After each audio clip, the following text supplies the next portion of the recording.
নাহমাদুহু ওয়া নুসাল্লি আলা রাসূলিহিল কারীম, আম্মা বা'দ। হেফাজতে ইসলাম বাংলাদেশ ঢাকা মহানগর কর্তৃক আয়োজিত আজকের এই বিক্ষোভ সমাবেশে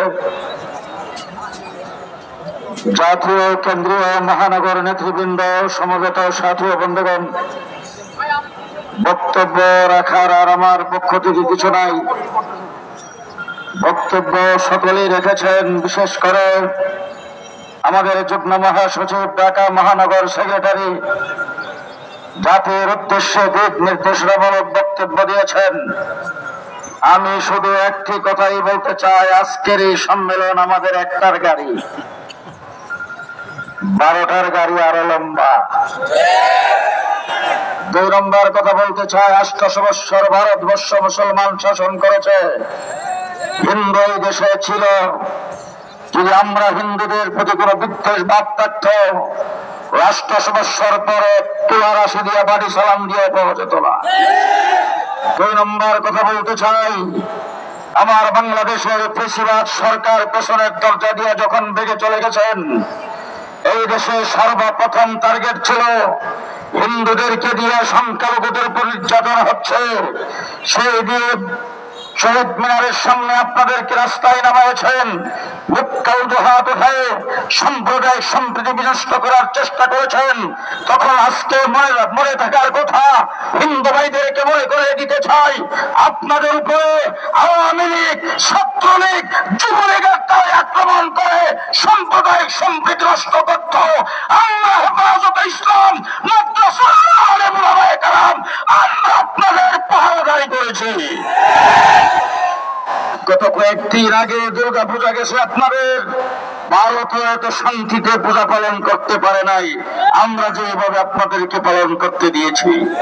সুতরাং আপনারা আমাদের নাগরিক ভাই, বাংলাদেশে বসবাস করবেন, সুযোগ সুবিধা কম গ্রহণ করেন নাই, আপনারা প্রধান বিচারপতি পর্যন্ত হয়েছেন। আমাদের আপত্তি নাই, মন্ত্রী হন, মিনিস্টার হন, বড় বড় অফিসার হন, কিন্তু বাংলাদেশে ইসলাম মুসলমানদের বিরুদ্ধে ষড়যন্ত্র করবেন, পরিষ্কার বলে দিতে চাই, আমরা পোল্ট্রি মুরগি নয়। আমাদের মাদ্রাসা, স্কুল, কলেজ, ইউনিভার্সিটিতে পোল্ট্রি মুরগি না। শেষ বলতে চাই, কাহারো কাহারো এখনো আওয়ামী লীগ খালাতো ভাই,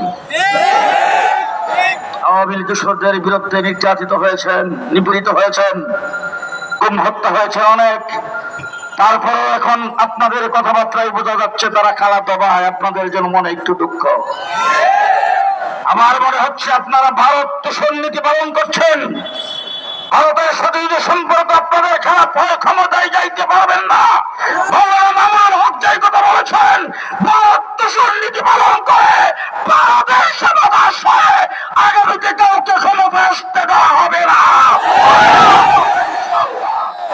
শেষ কথা আপনাদের সামনে বলবো, ইস্কনকে নিষিদ্ধ ঘোষণা করতে হবে।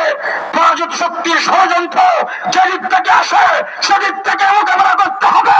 অন্তর্বর্তীকালীন সরকারকে সহযোগিতা করতে চাই, যদি তারা ব্যর্থ হয়, কোন ষড়যন্ত্র হয়, হেফাজতে ইসলাম করে বসে থাকবে না, আবার সপ্তাহযুক্ত হবে,